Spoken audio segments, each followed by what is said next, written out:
Thank you, Ken, for that kind introduction. To members of the Board of Trustees, to Dr. Michael Pillsbury, to our distinguished guests, and to all of you who, true to your mission in this place, think about the future in unconventional ways. It is an honor to be back at the Hudson Institute. For more than half a century, this institute has dedicated itself to advancing global security, prosperity, and freedom. And while Hudson's hometowns have changed over the years, one thing has been constant. You've always advanced that vital truth, that American leadership lights the way. And today, speaking of leadership, allow me to begin by bringing greetings from a great champion of American leadership at home and abroad. I bring greetings from the 45th President of the United States of America, President Donald Trump.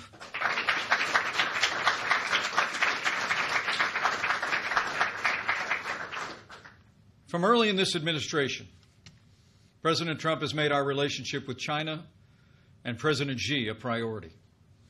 On April 6th of last year, President Trump welcomed President Xi to Mar-a-Lago. On November 8th of last year, President Trump traveled to Beijing, where China's leader welcomed him warmly. Over the course of the past 2 years, our president has forged a strong personal relationship with the President of the People's Republic of China, and they've worked closely on issues of common interest, most importantly, the denuclearization of the Korean Peninsula.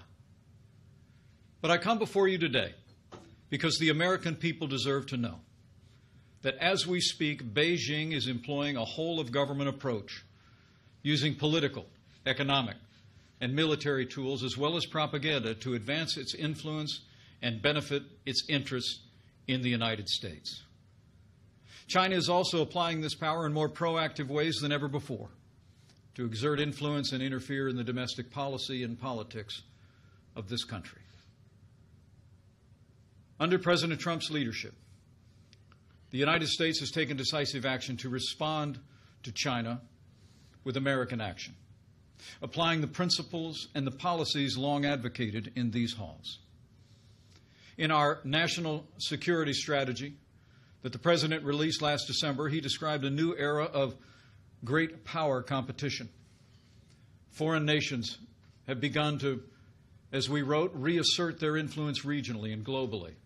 And they're contesting America's geopolitical advantages and trying, in essence, to change the international order in their favor. In this strategy, President Trump made clear that the United States of America has adopted a new approach to China. We seek a relationship grounded in fairness, reciprocity, and respect for sovereignty.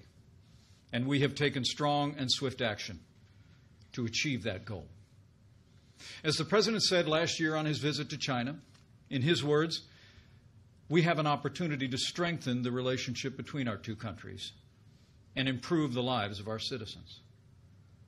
Our vision of the future is built on the best parts of our past, when America and China reached out to one another in a spirit of openness and friendship. When our young nation went searching in the wake of the Revolutionary War for new markets for our exports, the Chinese people welcomed American traders laden with ginseng and fur. When China suffered through indignities and exploitations during her so-called century of humiliation, America refused to join in and advocated the open door policy so that we could have freer trade with China and preserve their sovereignty. When American missionaries brought the good news to China's shores, they were moved by the rich culture of an ancient and vibrant people. And not only did they spread their faith, but those same missionaries founded some of China's first and finest universities. When the Second World War arose, we stood together as allies in the fight against imperialism. And in that war's aftermath, America ensured that China became a charter member of the United Nations and a great shaper of the post-war world. But soon after it took power in 1949, the Chinese Communist Party began to pursue authoritarian expansionism. It is remarkable to think that only 5 years after our nations had fought together, we fought each other in the mountains and valleys of the Korean Peninsula. My own father saw combat on that frontier of freedom. But not even the brutal Korean War could diminish our mutual desire to restore the ties that for so long had bound our peoples together.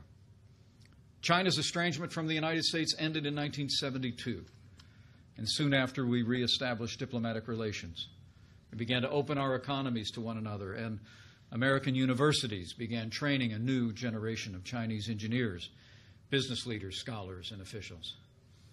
After the fall of the Soviet Union, we assumed that a free China was inevitable. Heady with optimism at the turn of the 21st century, America agreed to give Beijing open access to our economy, and we brought China into the World Trade Organization. Previous administrations made this choice in the hope that freedom in China would expand in all of its forms, not just economically, but politically, with a newfound respect for classical liberal principles, private property, personal liberty, religious freedom, the entire family of human rights. But that hope has gone unfulfilled. The dream of freedom remains distant for the Chinese people. And while Beijing still pays lip service to reform and opening, Deng Xiaoping's famous policy now rings hollow. Over the past 17 years, China's GDP has grown 9-fold. It's become the second largest economy in the world. Much of this success was driven by American investment in China. And the Chinese Communist Party has also used an arsenal of policies inconsistent with free and fair trade, including tariffs, quotas, currency manipulation, forced technology transfer, intellectual property theft, and industrial subsidies that are handed out like candy to foreign investment. These policies have built Beijing's manufacturing base at the expense of its competitors, especially the United States of America. China's actions have contributed to a trade deficit with the United States that last year ran to $375 billion, nearly half of our global trade deficit. As President Trump said just this week, in his words, we rebuilt China over the last 25 years. Now, through the Made in China 2025 plan, the Communist Party has set its sights on controlling 90% of the world's most advanced industries, including robotics, biotechnology, and artificial intelligence. To win the commanding heights of the 21st century economy, Beijing has directed its bureaucrats and businesses to obtain American intellectual property, the foundation of our economic leadership, by any means necessary. Beijing now requires many American businesses to hand over their trade secrets as the cost of doing business in China. It also coordinates and sponsors the acquisition of American firms to gain ownership of their creations. Worst of all, Chinese security agencies have masterminded the wholesale theft of American technology, including cutting-edge military blueprints. And using that stolen technology,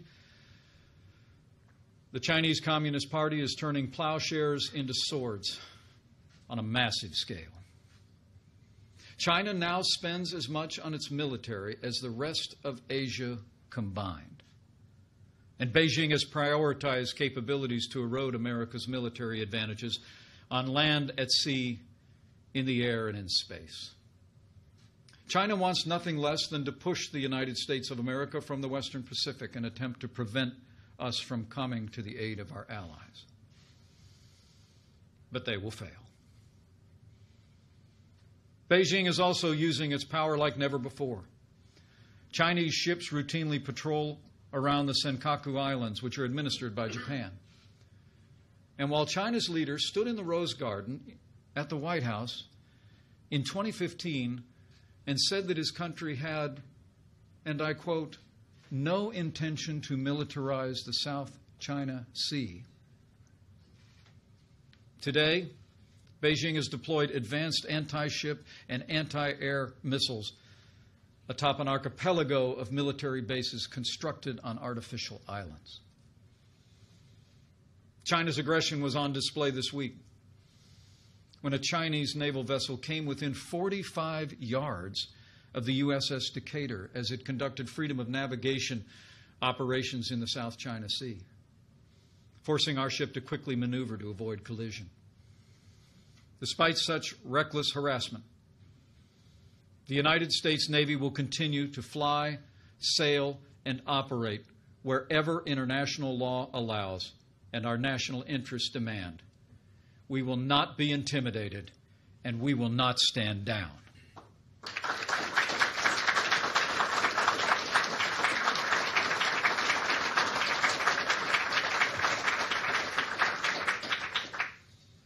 America had hoped that economic liberalization would bring China into a greater partnership with us and with the world. Instead, China has chosen economic aggression, which has in turn emboldened its growing military. Nor, as we had hoped, has Beijing moved toward greater freedom for its own people. For a time, Beijing inched toward greater liberty and respect for human rights. But in recent years, China has taken a sharp U-turn toward control and oppression of its own people. Today, China has built an unparalleled surveillance state, and it's growing more expansive and intrusive, often with the help of U.S. technology. What they call the Great Firewall of China likewise grows higher, drastically restricting the free flow of information to the Chinese people. And by 2020, China's rulers aim to implement an Orwellian system premised on controlling virtually every facet of human life, the so-called social credit score. In the words of that program's official blueprint, it will allow the trustworthy to roam everywhere under heaven while making it hard for the discredited to take a single step. And when it comes to religious freedom, a new wave of persecution is crashing down on Chinese Christians, Buddhists, and Muslims. Last month, Beijing shut down one of China's largest underground churches. Across the country, authorities are tearing down crosses, burning Bibles, and imprisoning believers. And Beijing has now reached a deal with the Vatican that gives the avowedly atheist Communist Party a direct role in appointing Catholic bishops. For China's Christians, these are desperate times. Beijing is also cracking down on Buddhism. Over the past decade, more than 150 Tibetan Buddhist monks have lit themselves on fire to protest China's repression of their beliefs and their culture. And in Xinjiang, the Communist Party has imprisoned as many as 1 million Muslim Uyghurs in government camps, where they endure round-the-clock brainwashing. Survivors of the camps have described their experience as a deliberate attempt by Beijing to strangle Uyghur culture and stamp out the Muslim faith. As history attests, though, a country that oppresses its own people rarely stops there. And Beijing also aims to extend its reach across the wider world. As Hudson's own Dr. Michael Pillsbury has written, China has opposed the actions and goals of the United States government. Indeed, China is building its own relationships with America's allies and enemies that contradict any peaceful or productive intentions of Beijing. In fact, China uses so-called debt diplomacy to expand its influence. Today, that country is offering hundreds of billions of dollars in infrastructure loans to governments from Asia to Africa to Europe and even Latin America. Yet the terms of those loans are opaque at best, and the benefits invariably flow overwhelmingly to Beijing. Just ask Sri Lanka, which took on a massive debt to let Chinese state companies build a port of questionable commercial value.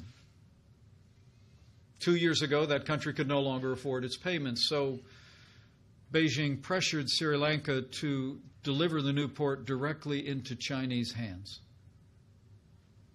It may soon become a forward military base for China's growing blue water navy. Within our own hemisphere, Beijing has extended a lifeline to the corrupt and incompetent Maduro regime in Venezuela that's been oppressing its own people. They pledged $5 billion in questionable loans to be repaid with oil. China is also that country's single largest creditor, saddling the Venezuelan people with more than $50 billion in debt, even as their democracy vanishes. Beijing is also impacting some nations' politics by providing direct support to parties and candidates who promise to accommodate China's strategic objectives. Since last year alone, Chinese Communist Party has convinced 3 Latin American nations to sever ties with Taipei and recognize Beijing. These actions threaten the stability of the Taiwan Strait, and the United States of America condemns these actions. And while our administration will continue to respect our One China policy, as reflected in the 3 joint communiques and the Taiwan Relations Act, America will always believe that Taiwan's embrace of democracy shows a better path for all the Chinese people.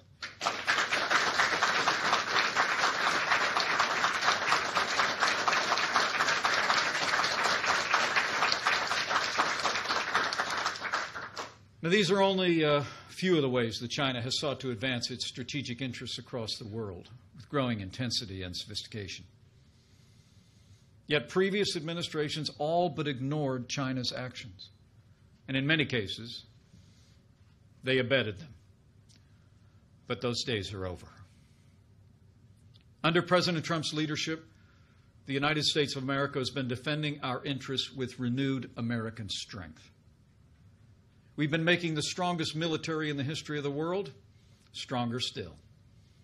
Earlier this year, President Trump signed into law the largest increase in our national defense since the days of Ronald Reagan. $716 billion to extend the strength of the American military to every domain. We're modernizing our nuclear arsenal. We're fielding and developing new cutting-edge fighters and bombers. We're building a new generation of aircraft carriers and warships. We're investing as never before in our armed forces. And this includes initiating the process to establish the United States Space Force to ensure our continued dominance in space, and we've taken action to authorize increased capability in the cyber world to build deterrence against our adversaries.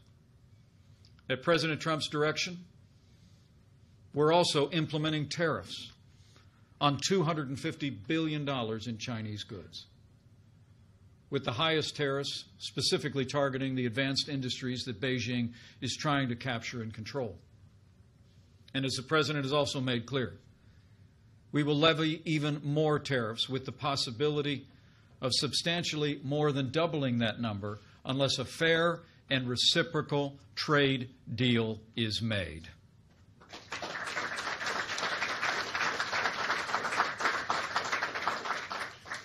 These actions, exercises in American strength, have had a major impact.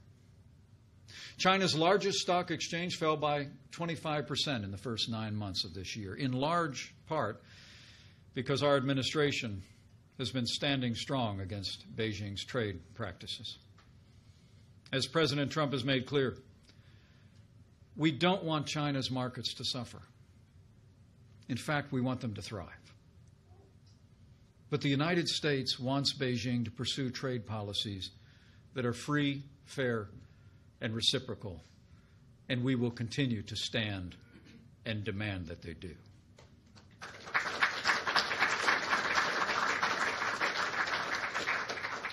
Sadly, China's rulers thus far have refused to take that path. The American people deserve to know. In response to the strong stand that President Trump has taken, Beijing is pursuing a comprehensive and coordinated campaign to undermine support for the president, our agenda, and our nation's most cherished ideals. I want to tell you today what we know about China's actions here at home, some of which we've gleaned from intelligence assessments, some of which are publicly available, but all of which are fact. As I said before, as we speak, Beijing is employing a whole-of-government approach to advance its influence and benefit its interests. It's employing this power in more proactive and coercive ways to interfere in the domestic policies of this country and to interfere in the politics of the United States. The Chinese Communist Party is rewarding or coercing American businesses, movie studios, universities, think tanks, scholars, journalists, and local, state, and federal officials. And worst of all, China has initiated an unprecedented effort to influence American public opinion, the 2018 elections, and the environment leading into the 2020 presidential elections. To put it bluntly, President Trump's leadership is working, and China wants a different American president.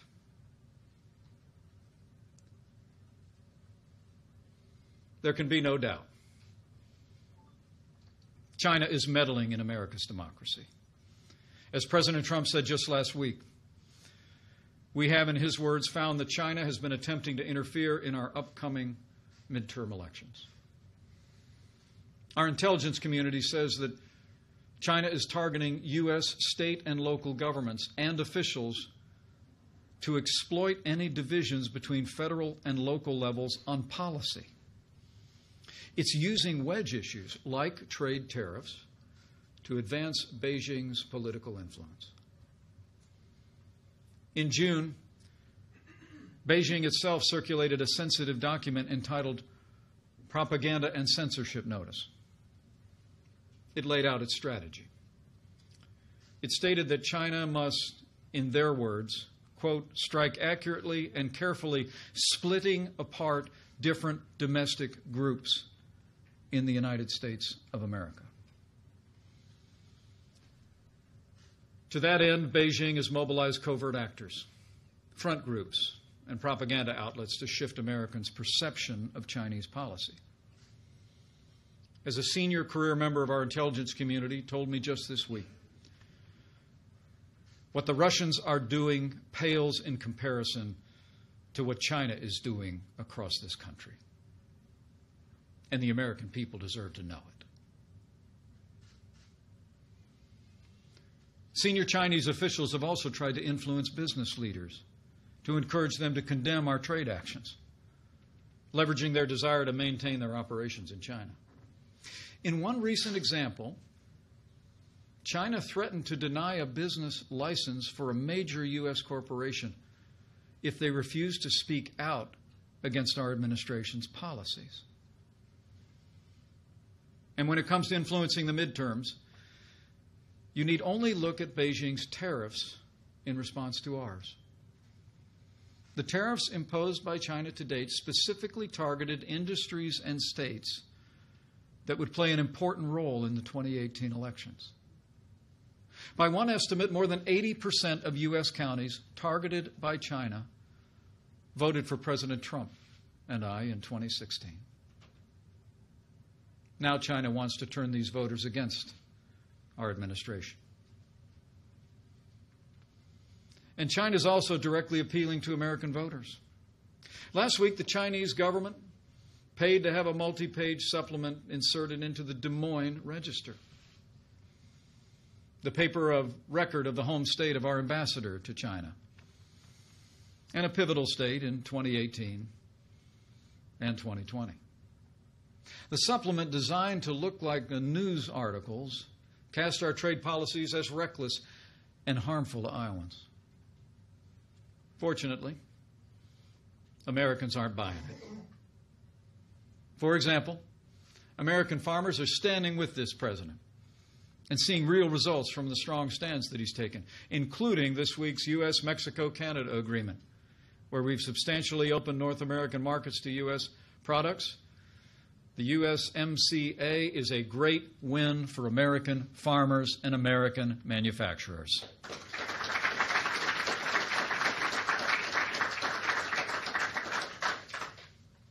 But China's actions aren't focused solely on influencing our policies and politics. Beijing is also taking steps to exploit its economic leverage and the allure of their large marketplace to advance its influence over American businesses. Beijing now requires American joint ventures that operate in China to establish what they call party organizations within their company, giving the Communist Party a voice and perhaps a veto in hiring and investment decisions. Chinese authorities have also threatened U.S. companies that depict Taiwan as a distinct geographic entity or that stray from Chinese policy on Tibet. Beijing compelled Delta Airlines to publicly apologize for not calling Taiwan a province of China on its website. And it pressured Marriott to fire a U.S. employee who merely liked a tweet about Tibet. And Beijing routinely demands that Hollywood portray China in a strictly positive light. It punishes studios and producers that don't. Beijing censors are quick to edit or outlaw movies that criticize China, even in minor ways. For the movie World War Z, they had to cut the script's mention of a virus because it originated in China. The movie Red Dawn was digitally edited to make the villains North Korean, not Chinese. But beyond business and entertainment, the Chinese Communist Party is also spending billions of dollars on propaganda outlets in the United States and, frankly, around the world. China Radio International now broadcasts Beijing-friendly programs on over 30 U.S. outlets, many in major American cities. The China Global Television Network reaches more than 75 million Americans, and it gets its marching orders directly from its Communist Party masters. As China's top leader put it during a visit to the network's headquarters, and I quote, "The media run by the party and the government are propaganda fronts and must have the party as their surname."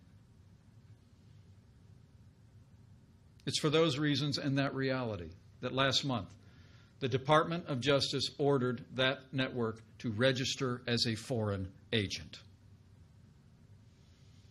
The Communist Party has also threatened and detained the Chinese family members of American journalists who pry too deep. And it's blocked the websites of U.S. media organizations and made it harder for our journalists to get visas. This happened after the New York Times published investigative reports about the wealth of some of China's leaders. But the media isn't the only place where the Chinese Communist Party seeks to foster a culture of censorship. The same is true across academia. I mean, look no further than the Chinese Students and Scholars Association, of which there are more than 150 branches across America's campuses. These groups help organize social events for some of the more than 430,000 Chinese nationals studying in the United States. They also alert Chinese consulates and embassies when Chinese students and American schools stray from the Communist Party line. At the University of Maryland, a Chinese student recently spoke at her graduation of what she called, and I quote, "the fresh air of free speech in America." The Communist Party's official newspaper swiftly chastised her. She became the victim of a firestorm of criticism on China's tightly controlled social media, and her family back home was harassed.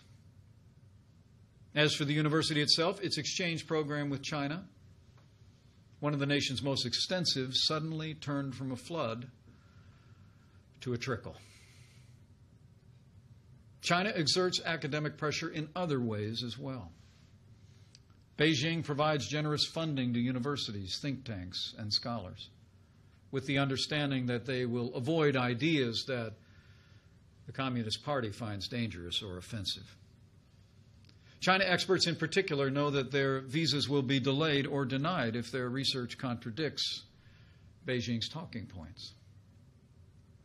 And even scholars and groups who avoid Chinese funding are targeted by that country, as the Hudson Institute found out firsthand. After you offered to host a speaker Beijing didn't like, your website suffered a major cyber attack originating from Shanghai. The Hudson Institute knows better than most that the Chinese Communist Party is trying to undermine academic freedom and the freedom of speech in America today. These and other actions taken as a whole constitute an intensifying effort to shift American public opinion and policy away from the American first leadership of President Donald Trump. But our message to China's rulers is this: this president will not back down.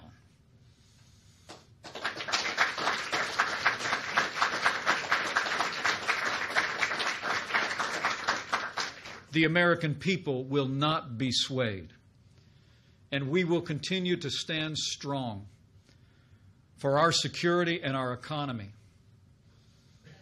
even as we hope for improved relations with Beijing. Our administration is going to continue to act decisively to protect America's interests, American jobs, and American security. As we rebuild our military, we will continue to assert American interests across the Indo-Pacific. As we respond to China's trade practices, we will continue to demand an economic relationship with China that is free, fair, and reciprocal. We will demand that Beijing break down its trade barriers, fulfill its obligations, fully open its economy, just as we have opened ours. We'll continue to take action against Beijing until the theft of American intellectual property ends once and for all. And we will continue to stand strong until Beijing stops the predatory practice of forced technology transfer. We will protect the private property interests of American enterprise.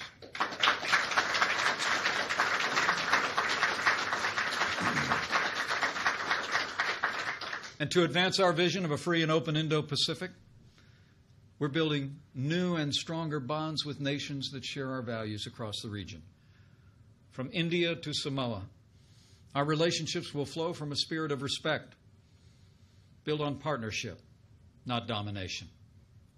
We're forging new trade deals on a bilateral basis. Just as last week, President Trump signed an improved trade deal with South Korea, and we will soon begin historic negotiations for a bilateral free trade agreement with Japan.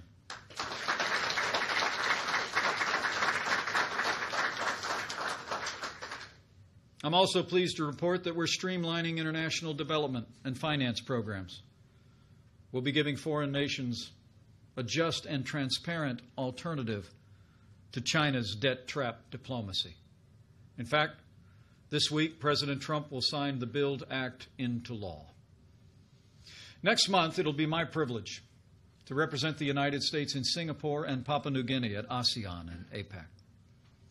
There, we will unveil new measures and programs to support a free and open Indo-Pacific. And on behalf of the President, I will deliver the message that America's commitment to the Indo-Pacific has never been stronger.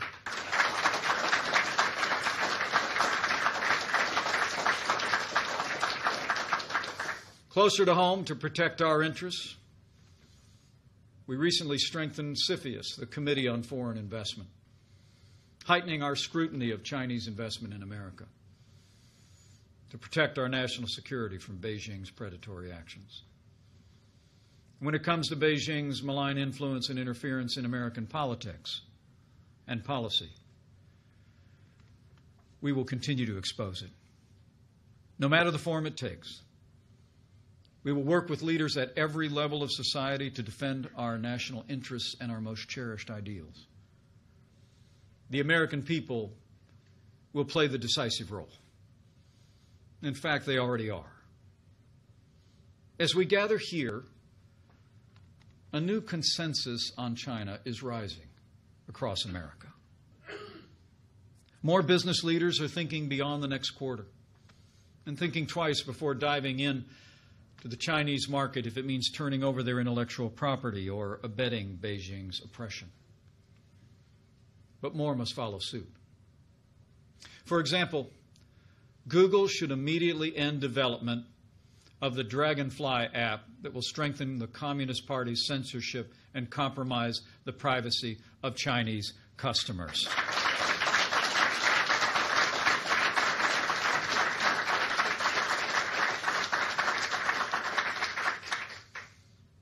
It's also great to see more journalists reporting the truth without fear or favor, digging deep to find where China is interfering in our society and why.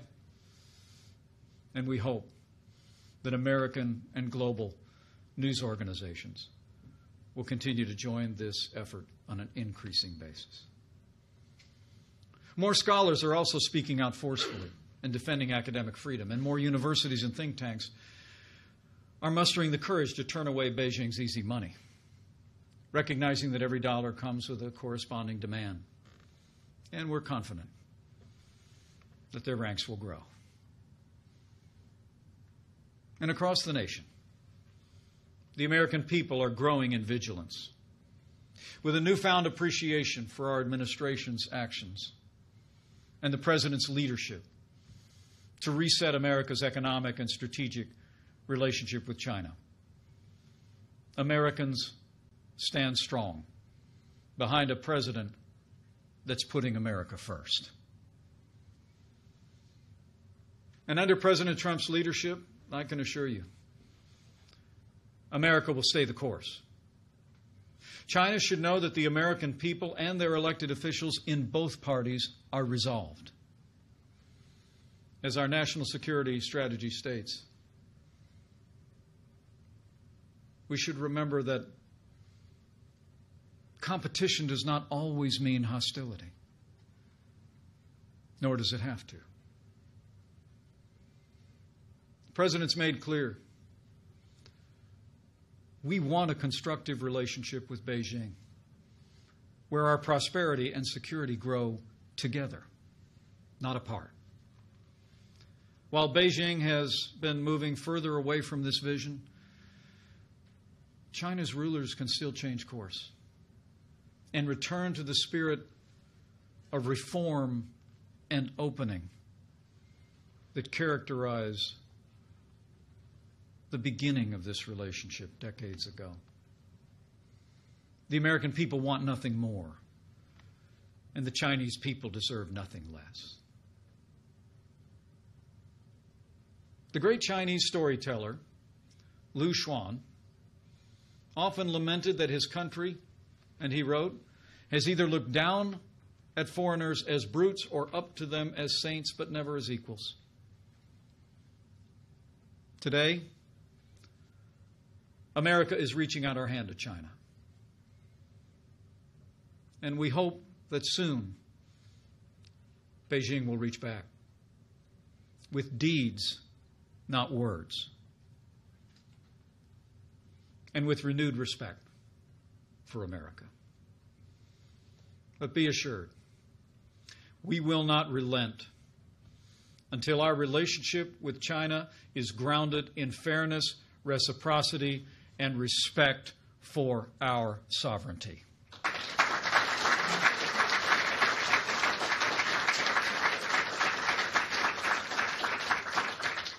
There's an ancient Chinese proverb that reads, "Men see only the present, but heaven sees the future." As we go forward, let us pursue a future of peace and prosperity with resolve and faith.